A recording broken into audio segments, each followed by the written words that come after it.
Halo semuanya, kembali lagi bersama kakak di channel Bio Progress, channel yang membahas materi biologi dan segala hal yang berkaitan dengan biologi. Pada video kali ini kita akan membahas materi sintesis protein yang merupakan lanjutan dari materi genetik ya. Yuk kita langsung aja ke materinya. Jadi sintesis protein seperti namanya yaitu merupakan proses pembentukan protein. Nah, sintesis protein ini terjadi melalui dua tahapan, yaitu transkripsi dan translasi. Tahap transkripsi dan translasi ini terjadi secara berurutan ya. Jadi transkripsi dulu, kemudian baru translasi. Nah, dalam sintesis protein ini, DNA akan dijadikan cetakan untuk membentuk mRNA. Jadi kan DNA itu punya dua rantai ya. Nah, salah satu rantainya akan dijadikan cetakan untuk membentuk mRNA atau nama lainnya dRNA ya. Nah, tahap pembentukan mRNA ini disebut sebagai tahap transkripsi. Selanjutnya, mRNA yang sudah dibentuk nantinya akan pergi ke ribosom, di mana di ribosom ini akan terjadi proses translasi. Pada proses translasi ini nantinya ada tRNA yang akan menerjemahkan kode yang ada di mRNA. Kemudian setelah membaca dan menerjemahkan, maka si tRNA ini akan membawa asam amino yang ada di sitoplasma. Kemudian si asam amino tersebut akan dibawa ke ribosom, kemudian disatukan sehingga berubah menjadi polipeptida. Nah, proses tadi disebut sebagai translasi. Jadi, kalau transkripsi itu merupakan proses pembentukan mRNA, sedangkan translasi adalah proses pembentukan polipeptida ya. Nah, masing-masing tahapan kita akan pelajari satu persatu ya. Kita mulai dari transkripsi terlebih dahulu. Jadi, pada saat transkripsi ini, terjadi proses pembentukan mRNA atau dRNA dari rantai template DNA. Jadi, DNA itu kan punya dua rantai ya, ada yang dari arah 5 ke 3 dan ada yang dari arah 3 aksen ke 5 aksen. Nah, yang akan dijadikan cetakan untuk membentuk mRNA itu adalah dari arah 3 aksen ke 5 aksen. Jadi 3 aksen ke 5 aksen ini merupakan template strand ya, atau nama lainnya adalah antisense atau non-coding. Sedangkan untuk yang arah 5 ke 3 berarti dia kebalikannya.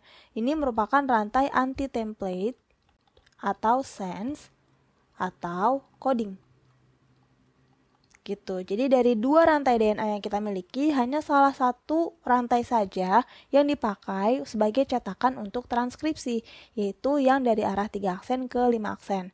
Dan nanti dari rantai tersebut akan dibentuk mRNA. Ini ya, ini adalah mRNA yang punya arah dari 5 aksen ke 3 aksen. Nah, transkripsi ini dia bisa terjadi di sitoplasma maupun nukleus, tergantung dari jenis selnya.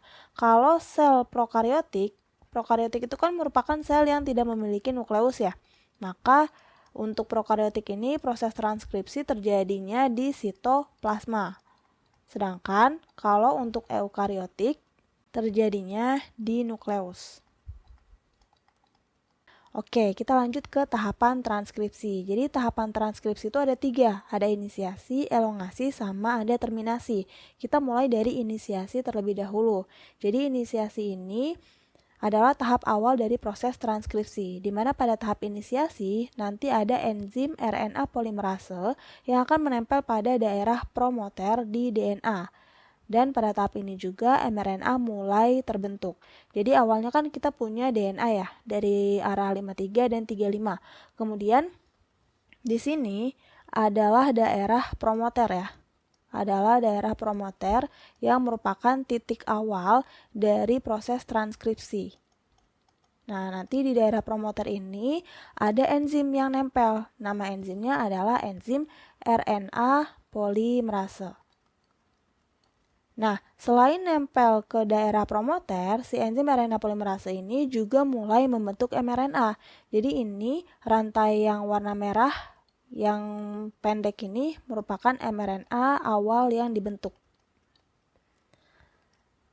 Kemudian tahap selanjutnya adalah tahap elongasi. Jadi pada tahap elongasi ini nantinya RNA polimerase akan bergerak di sepanjang DNA dan rantai mRNA akan semakin panjang. Jadi yang awalnya si RNA polimerase ini cuma ada di daerah promoter, dia akan mulai bergerak sepanjang DNA dan sambil bergerak dia juga sambil mensintesis mRNA. Nah, ini adalah rantai mRNA yang mulai panjang ya di sini. Kemudian udah tahap elongasi cuma itu aja ya. Jadi pemanjangan mRNA itu adalah tahap elongasi. Selanjutnya ada tahap terminasi. Nah, pada tahap terminasi ini RNA polimerase akan sampai di daerah terminator atau di titik akhir dari proses transkripsi. Jadi ini merupakan daerah terminator ya. Di mana terminator ini merupakan titik akhir dari proses transkripsi. Nah, nantinya di daerah terminator ini proses transkripsi itu akan selesai ya. Pada saat proses transkripsi selesai berarti RNA polimerasenya itu sudah tidak menempel lagi, melainkan lepas dari DNA. Dan pada saat ini juga mRNA sudah selesai dibentuk. Nah, jadi ini kita punya rantai mRNA yang punya arah dari 5 aksen ke 3 aksen. Ini merupakan mRNA ya. Ada sedikit perbedaan antara proses transkripsi pada prokariotik dan eukariotik. Yang sebelumnya kakak jelaskan itu merupakan proses transkripsi pada prokariotik ya. Pada sel prokariotik, transkripsi akan menghasilkan mRNA, di mana mRNA-nya ini langsung bisa dipakai untuk masuk ke proses translasi. Lain halnya dengan eukariotik. Kalau pada eukariotik, proses transkripsi itu menghasilkan pre-mRNA. Jadi pre-mRNA harus diolah lagi untuk berubah menjadi mRNA. Cara mengubah pre-mRNA menjadi mRNA itu dengan proses lanjutan yang namanya adalah RNA processing. Jadi pada RNA processing ini nantinya pre-mRNA akan diubah menjadi mRNA. RNA processing ini terjadi melalui 3 tahapan, yaitu yang pertama ada penambahan 5 guanosin trifosfat pada ujung 5 aksen. Jadi di ujung 5 aksen ini pada pre-mRNA akan ditempeli 5 guanosin trifosfat atau 5 cap. Kemudian setelah ditempeli 5 cap, selanjutnya yang kedua ada penambahan polyadenylation di ujung 3 aksen. Nah, jadi di ujung 3 aksen ini terdapat penambahan adenin yang sangat banyak, makanya disebut sebagai poly-A tail. Di mana pada poly-A tail ini nantinya ada sekitar 200 sampai 250 adenosin yang ditambahkan di ujung 3 aksen. Fungsi dari penambahan 5 guanosin trifosfat dan juga poly-A tail ini adalah untuk menstabilkan mRNA serta menghindari mRNA dari degradasi. Karena kan si mRNA-nya ini mau keluar dari nukleus dan menuju ke sitoplasma lalu ke ribosom. Jadi perlu ada yang menstabilkan dan mencegah dari kehancuran atau degradasi. Nah, selanjutnya ada pemotongan intron dan penyatuan ekson. Jadi intron itu merupakan bagian yang tidak mengkodekan protein. Nah, kalau kita lihat di sini, intron itu bisa dibilang dia kosong ya. Dia tidak mengkodekan protein. Sedangkan ekson itu merupakan bagian yang mengkodekan protein. Nah, kita kan pengen membuat protein ya, atau mensintesis protein. Makanya untuk bagian intron ini kita buang ya, sehingga kita hanya menyisakan bagian eksonnya aja. Nah, jadi yang ini yang kakak tandai merah, ini merupakan bagian ekson yang mengkodekan protein. Nah, kemudian setelah dibuang, proses pembuangannya itu dinamakan sebagai RNA splicing ya. Kemudian bagian ekson sisanya itu akan disatukan sehingga kita mendapatkan mRNA. Itu ya. Jadi proses perubahan pre-mRNA menjadi mRNA itu terjadi melalui tahapan RNA processing, di mana pada tahapan RNA processing itu ada penambahan 5 guanosin trifosfat di ujung 5, kemudian penambahan poly-A tail atau polyadenylation di ujung 3 aksen, dan ada pemotongan intron, serta penyatuan ekson. Nah, dari sini barulah kita memperoleh mRNA yang sesungguhnya, yang bisa keluar dari nukleus dan masuk ke ribosom. Nah, jadi itu sedikit perbedaan antara transkripsi pada prokariotik dan eukariotik. Tapi ujung-ujungnya sama-sama menghasilkan mRNA ya, dan si mRNA ini langsung ditranslasikan. Nah, sekarang kita berarti masuk ke proses translasi, di mana proses translasi ini terjadinya di ribosom ya, di ribosom yang ada di sitoplasma. Kemudian, pada proses translasi itu memerlukan beberapa komponen. Yang pertama, kita butuh mRNA. mRNA itu di dalamnya ada banyak kodon, di mana satu kodonnya terdiri dari 3 basa nitrogen atau bisa kita sebut triplet. Dan tiap kodon itu akan mengkodekan asam amino tertentu. Nah, jadi ini misalnya kita punya mRNA ya, rantai mRNA. Kemudian 3 basa nitrogen, nah ini kita sebut sebagai kodon. Jadi satu kodon itu tersusun dari triplet atau 3 basa nitrogen. Berarti ini kodon, kemudian CAG juga kodon, lalu ada GAG kodon juga, CCA kodon, dan UAG kodon juga. Berarti di sini di gambar ini ada 5 kodon ya. Nah, selain mRNA, kita juga butuh yang namanya tRNA. tRNA ini fungsinya untuk membaca dan menerjemahkan kodon pada mRNA. Karena tRNA ini dia memiliki antikodon ya. Ini maksudnya antikodon. Dia itu memiliki sisi yang mengandung antikodon, yang mana antikodon ini mampu mengenali kodon. Sehingga si tRNA itu bisa membawa asam amino sesuai dengan kodon yang ditentukan. Jadi misalnya di sini ada kodon GAG. Nah, kodon GAG ini antikodonnya berarti lawannya ya. Antikodon dari GAG itu adalah CUC. Nah, ini sesuai dengan pasangan basa nitrogen yang pernah kakak bahas sebelumnya. Ini kan kita lagi ngomongin RNA ya, di mana pada RNA itu nantinya si adenin akan berikatan dengan urasil, sedangkan sitosin akan berikatan dengan guanin. Nah, di sini kan G ya. G berikatan dengan C, kemudian A berikatan dengan U, kemudian G berikatan dengan C.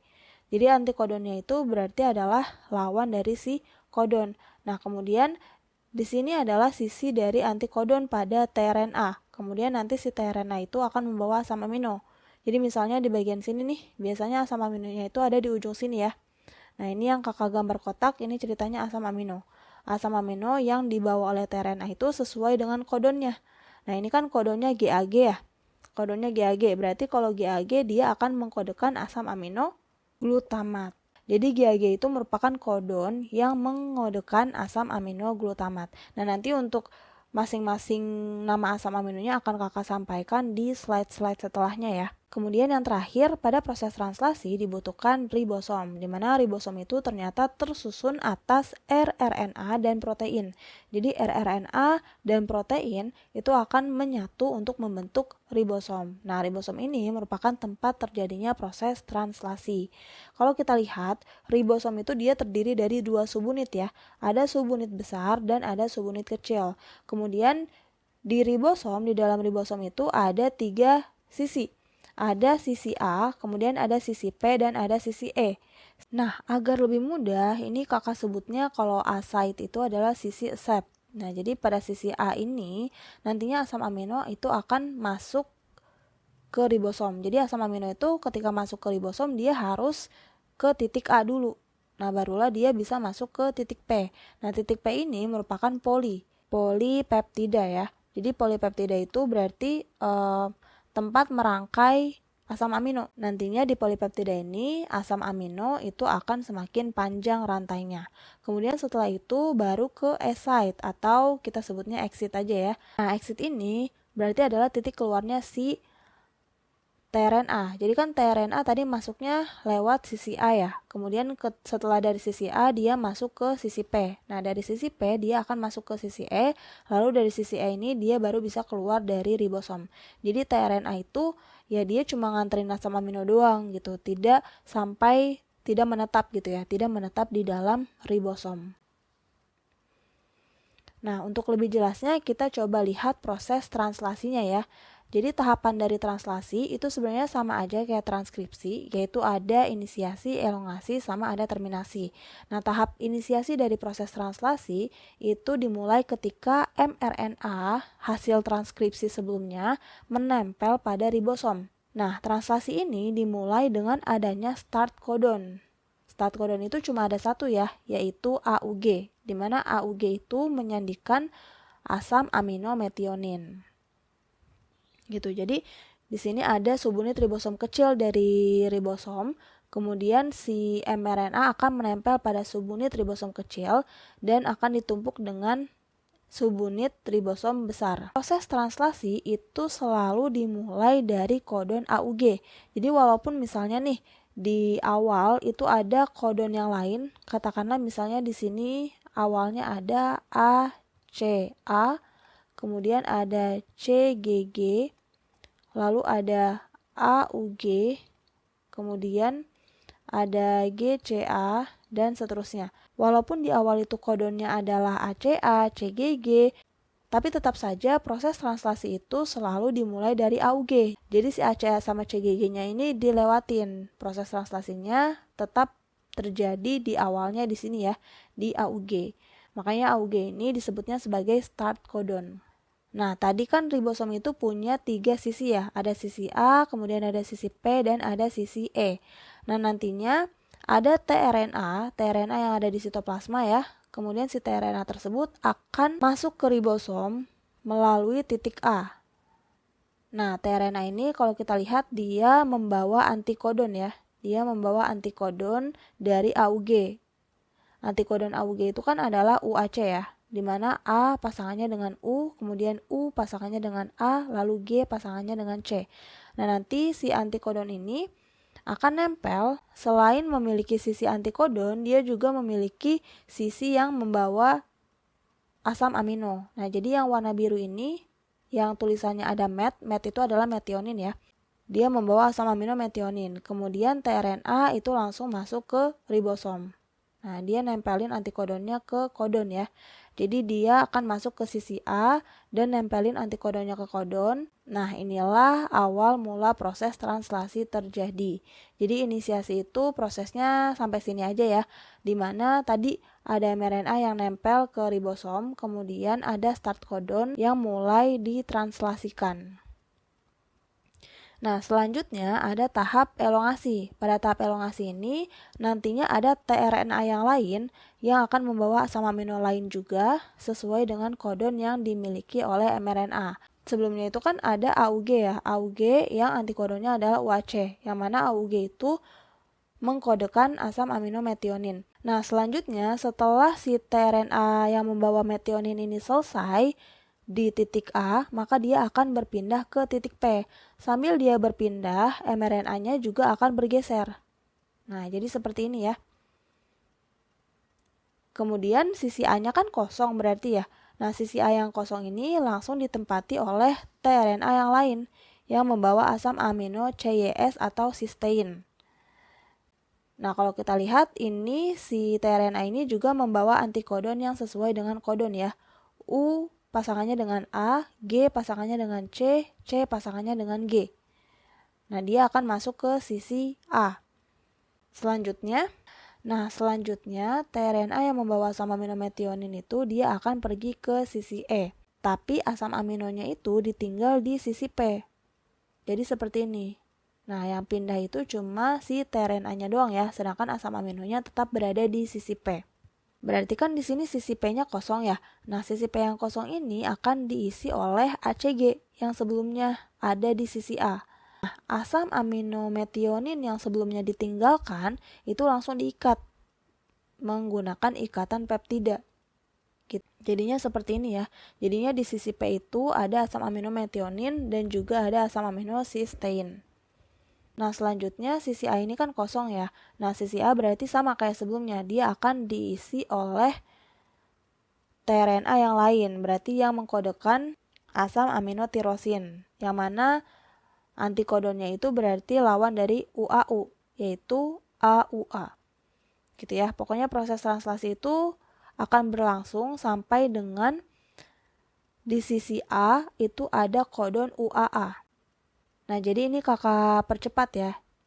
Kalau kita lihat di sisi P itu ada 4 asam amino. Ada metionin, ada cysteine, kemudian ada tirosin, dan ada treonin. Sesuai dengan kodon yang ada di mRNA. Nah, kemudian proses elongasi ini akan berakhir ketika di sisi A sudah terdapat kodon stop. Nah, selanjutnya ada tahap terminasi. Nah, tahap terminasi ini adalah tahap akhir dari proses translasi, di mana proses translasi itu akan berhenti ketika ada codon stop pada mRNA di sisi A pada ribosom. Nah, jadi codon stop itu ada 3 ya, ada UAA, ada UAG, dan ada UGA. Untuk menghentikan translasi itu bisa dengan salah satu codon stop saja, jadi nggak harus tiga-tiganya ya, tidak harus ada 3 codon stop, tapi salah satu codon stop udah ada di sisi A, maka proses translasi akan selesai. Nah di sini kan ada kode UAA ya, ada codon UAA yang merupakan stop codon, maka dari itu proses translasi selesai. Nah 3 codon ini, si UAA, UAG, sama UGA, dia tidak mengodekan asam amino. Makanya kalau kita lihat di sini kan awalnya mRNA punya 5 codon ya. Ada codon AUG, kemudian ada UGC, kemudian ada UAU, kemudian ada ACC, dan ada UAA. Ada 5. Nah, ternyata dari 5 ini yang satunya merupakan codon stop. Yang mana codon stop itu kan tidak mengodekan asam amino.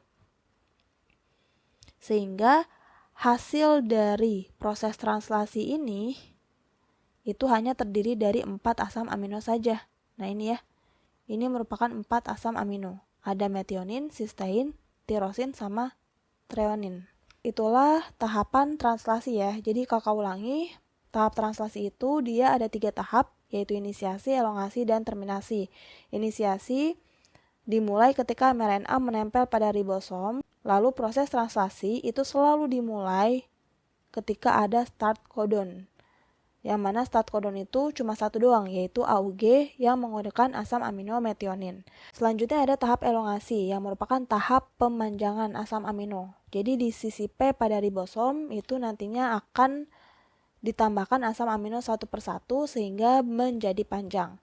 Selanjutnya ada tahap terminasi atau tahap akhir dari translasi yang dicirikan dengan adanya codon stop di sisi A pada ribosom. Berarti proses translasi sudah selesai ya.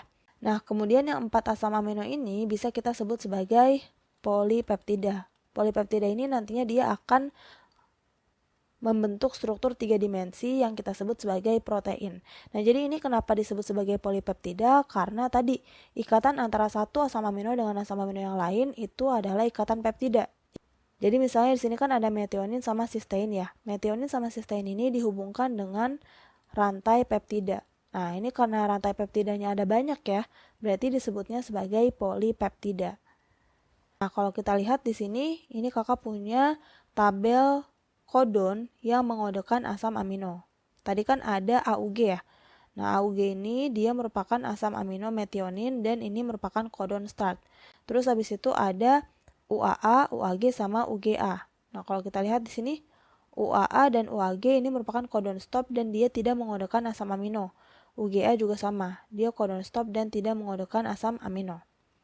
Nah, kalau kalian bisa periksa di sini tadi ada UGC ya. UGC itu untuk asam amino cystein, kemudian ada UAU. Nah, UAU ini untuk asam amino tirosin. Kemudian ada ACC, yang mana ACC itu mengodekan asam amino treonin. Gitu. Jadi untuk mengetahui asam aminonya kita bisa lihat dari tabel codon berikut. Gitu ya. Oke, sekarang kita masuk ke latihan soal. Jadi misalnya di sini kakak punya rantai DNA yang memiliki untai sense dari 5 aksen ke 3 aksen. Di mana untai sense-nya ini di dalamnya ada kode ATG, CGG, TGC, GCC, dan TGA. Kemudian kita diminta untuk menentukan untai antisense, kemudian mRNA, tRNA, dan juga asam aminonya. Oke, kita coba kerjakan sama-sama ya. Nah, di sini kita kan punya rantai sense ya. Sense itu dia bukan rantai template. Dia itu merupakan rantai anti-template. Nah, untuk membentuk mRNA, kita kan butuh template ya. Maka dari itu kita harus cari templatenya. Templatenya itu berarti lawan dari si sense ini. Gitu ya, berarti untuk antisense yang ini ya, yang pertama nih antisense, itu dia nama lainnya kan adalah rantai non-coding atau template. Nah, berarti templatenya itu adalah lawan dari 5 aksen ke 3 aksen. Nah, berarti dia dari 3 aksen ke 5 aksen. Terus antisense ini masih merupakan rantai DNA. Tadi kan DNA itu ada 2 rantai ya, yang satu sense, yang satunya antisense. Nah, berarti untuk pasangan Antisense ini kita pakainya pasangan basa nitrogen pada DNA, yang mana adenin itu selalu berpasangan dengan timin dan guanin itu selalu berpasangan dengan sitosin. Nah, ini pada DNA ya. Berarti di sini adenin pasangannya sama timin, timin sama adenin, guanin sama sitosin. Lanjut, sitosin sama guanin, guanin sama sitosin, guanin sama sitosin. Lanjut lagi, TGC berarti lawannya adalah ACG.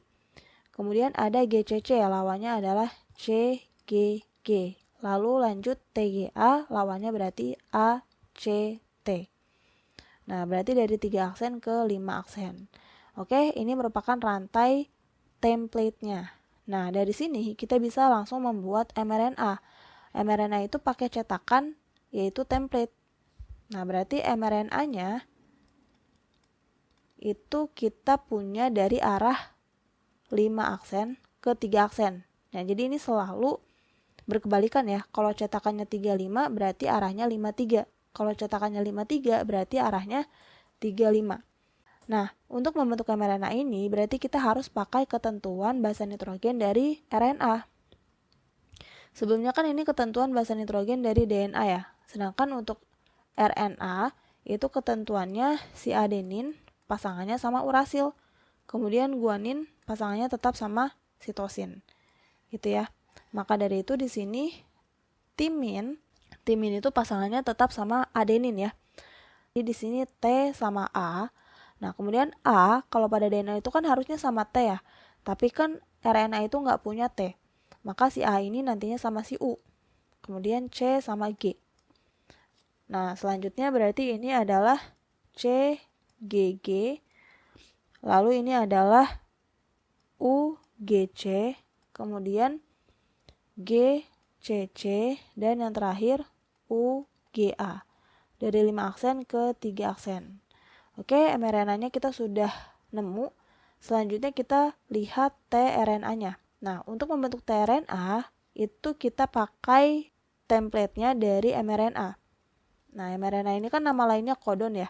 Sedangkan tadi tRNA itu nama lainnya adalah antikodon. Berarti untuk antikodonnya dia merupakan lawan dari kodon. Makanya di sini kita punya antikodon dari arah 3 aksen ke 5 aksen. Berarti adenin pasangannya sama urasil kan. Urasil pasangannya sama adenin. Guanin sama sitosin. Selanjutnya sitosin sama guanin, guanin sama sitosin, guanin sama sitosin. Lanjut ACG, lanjut CGG, kemudian ACU. Seperti itu. Nah, sebenarnya di sini kalau kita bandingkan ya, urutan rantai sense itu sama kayak urutan kodon. Jadi kakak tandai ya, rantai sense itu sama kayak kodon. Rantai sense itu kan ATG, CGG, TGC, GCC, sama TGA. Sedangkan untuk kodon atau mRNA itu T-nya tinggal kita ubah jadi U aja. ATG jadi AUG, kemudian CGG tetap kan sama CGG. TGC T-nya ubah jadi U, jadi UGC. Kemudian GCC tetap jadi GCC. TGA T-nya diubah jadi U, jadinya UGA. Nah, jadi si sense itu sama kayak kodon, cuma tinggal gantiin T-nya menjadi U. Sedangkan untuk yang template itu dia miripnya sama antikodon. Gitu. Jadi T-nya juga sama, tinggal diubah jadi U. TAC jadi UAC, GCC tetap GCC, ACG tetap ACG, CGG tetap CGE, kemudian ACT jadinya ACU. Begitu. Oke. Nah, berarti kita udah nemu nih antisense, mRNA, dan juga tRNA. Berarti sekarang tinggal asam aminonya. Nah, untuk asam amino ini berarti kita bisa lihat dari tabel asam amino yang sebelumnya. Nah, untuk menentukan asam amino itu kita acuannya dari mRNA ya. mRNA ini kan dia mengandung kodon, di mana kodon itu mengkodekan asam amino tertentu. Gitu. Jadi untuk asam aminonya kita bisa lihat di tabel sebelumnya. Ada AUG itu untuk asam amino metionin. Kemudian ada CGG sama UGC ya. Kita lihat di sini CGG. CGG ini untuk argenin. Kita tulis di sini ya, argenin. Kemudian ada UGC dan GCC. Nah, UGC ini ya cystein. Kemudian GCC itu adalah alanin. Ini ya, GCC itu adalah alanin. Berarti cystein dan alanin. Nah, selanjutnya kan kita dapat codon stop ya, UGA. UGA ini merupakan codon stop. Nah, codon stop berarti dia tidak mengodekan asam amino. Oke, berarti udah selesai nih.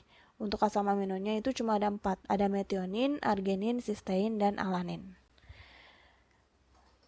Oke, mungkin itu aja materi kita untuk kali ini. Jadi lebih singkat ya materinya. Kita sudah belajar tentang sintesis protein, yang mana sintesis protein itu terdiri dari transkripsi dan translasi.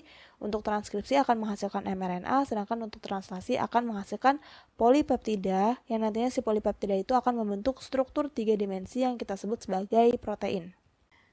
Gitu. Jangan lupa juga kalau pada pembentukan mRNA itu, kita hanya menggunakan satu rantai cetakan pada DNA, yang mana rantai cetakan yang dipakai itu adalah rantai cetakan yang dari arah 3 ke 5.